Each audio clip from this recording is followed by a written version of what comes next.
Anda kembali bersama kami di Prime Time Talk. Saya kembali melanjutkan perbincangan. Saya ke Ibu Destri. Mungkin sudah dijelaskan oleh Kang Asep, tapi ingin mendengar sendiri dari panitia seleksi langsung begitu. Masyarakat tentunya pasti ingin mengawal pemilihan calon pimpinan KPK ini.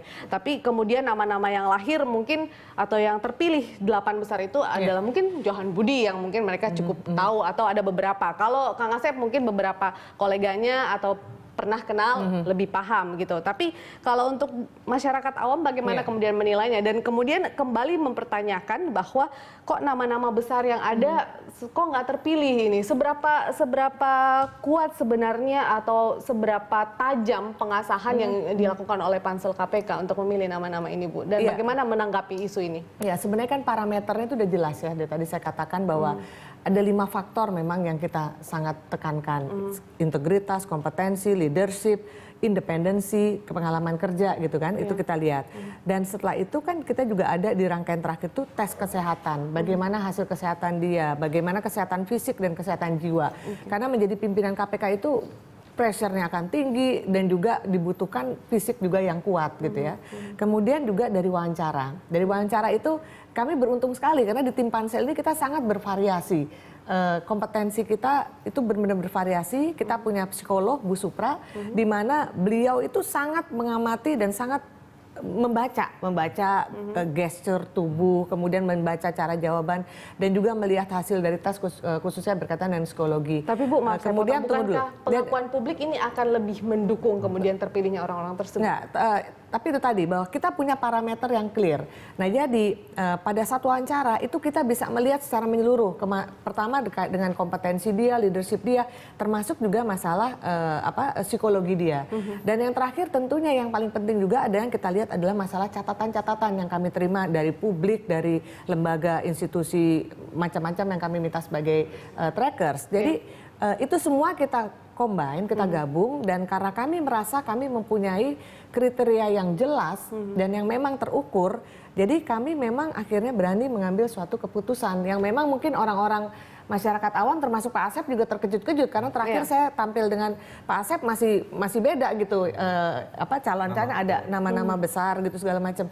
Tapi ya itulah gitu karena kami karena mempunyai tanggung jawab moral dan kami juga mempunyai independensi kami juga bersembilan ini punya reputasi juga dan integritas gitu. Jadi ini akhirnya membuat kami ya udah kita harus objektif mungkin dengan ramuan tadi yang saya katakan. Jadi saya nggak mengatakan bahwa dia jatuh di ini, dia jatuh di situ, enggak, tapi kesimpulan semua secara kolektif sehingga kita dapatkan kesimpulan inilah calon yang kami anggap terbaik gitu ya. Dan yang satu hal mungkin kita perlu ingat bahwa kita ini memilih tim ya, suatu tim pemimpin di mana karena sifatnya kan kolektif kolegial, di mana tentunya harus ada pengayaan antara satu dengan yang lain. Kalau yang satu bagus di penindakan misalnya, ini bagus di pencegahan, ini kan bisa saling mengisi gitu kan, atau ini bagus di manajemen, ini bisa saling mengisi satu dengan yang lain gitu. Jadi itu juga menjadi dasar pemikiran kami gitu. Oke, artinya tidak hanya memilih satu orang, seorang pemimpin, tapi kemudian bagaimana ini memilih tim dan nantinya mengambil keputusan yang sangat penting bagi masyarakat Indonesia misalnya. Baik, saya ke Pak Nasir dulu. Ya, Pak Nasir masih bersama kami? Iya, Veronica. Iya, baik.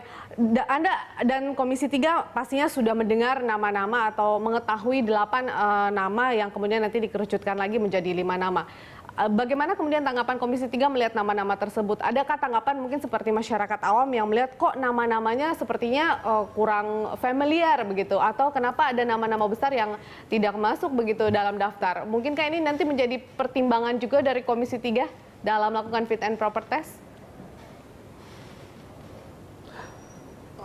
Oh, tidak. Komisi 3 tidak memikirkan nama besar atau nama kecil. Ya. Yang kita lihat jejak rekamnya, ya, kompetensinya, kapasitasnya, ya, integritasnya. Ya. Nah, karena itu kita tidak mempersoalkan bahwa nama-nama yang dikirim itu bukan nama-nama besar seperti yang selama ini kita kenal, ya. Meskipun memang saya pribadi tidak begitu mengenal nama-nama ini. Ya, paling yang saya kenal itu hanya Johan Budi. Ya, yang lainnya saya tidak begitu mengenal. Ya, Johan Budi pun karena dia juru bicara KPK, jadi sering tampil di media. Nah, karena itu kita berharap agar nama-nama tadi itu membuat terang menderang ya Komisi Pemberantasan Korupsi, bukan semakin gelap. Ya. Nah, karena itu tadi saya katakan kepada teman-teman media, kalau nanti misalnya dalam fit and proper test Komisi 3 menilai bahwa memang ke-8 nama ini tidak layak dan tidak patut untuk menjadi calon pimpinan KPK, ya sudah, jangan dipilih. Tidak ada yang dipilih. Rekomendasi tidak memilih, ya tidak memilih mereka untuk menjadi calon pimpinan KPK. Baik, Kalau nanti kemudian kita tahan dulu komentarnya, kita masih ada satu segmen terakhir sebentar. Ibu Destri dan juga Kang Asep mungkin sudah tidak sabar menyampaikan pendapatnya begitu, tapi kita tahan Kang Asep dan pemirsa tetaplah bersama kami di Prime Time Talk.